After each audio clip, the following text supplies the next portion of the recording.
যুবক যুবক আল্লাহর ওলি হয়। যুবক আল্লাহর ওলি হয়। আপনারা এই কথা কোনোদিন মনে করবেন না যে যুবক আল্লাহর ওলি হইতে পারে না। কে বলছে?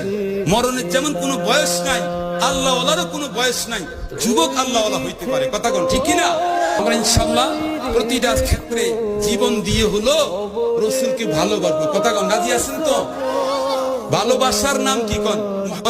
আপনারা যার জন্য অপেক্ষা করতেছিলেন, আমার পরম শ্রদ্ধেয় বড় ভাই হযরত মাওলানা আনিসুর রহমান আশরাফি দামাত বারাকাতুহুমুল আলিয়া বারাকাল্লাহু ফি হায়াতিহি। সবাই বলেন আমিন।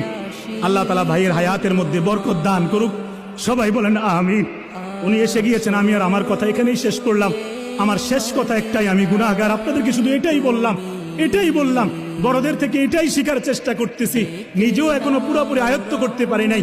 জিন্দেগির মধ্যে নামাজ ঢুকাবো আমরা। বলেন কি বলছি? জিন্দেগির মধ্যে সবাই নামাজ ঢুকাবো। বলেন ইনশাআল্লাহ।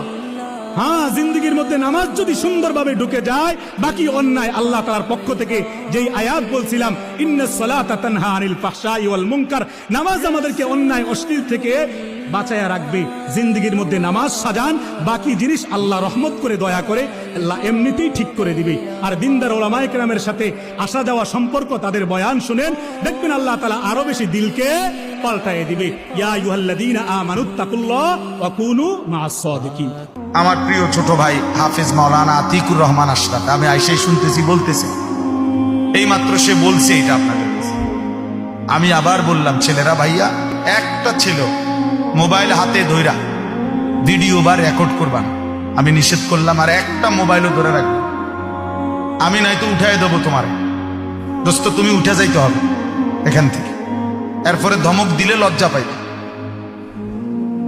আমি আগেই বলছি, আমি ব্যক্তিগতভাবে কোনো প্রার্থী না, নির্বাচনের কোনো জনসভার জন্য আসি না।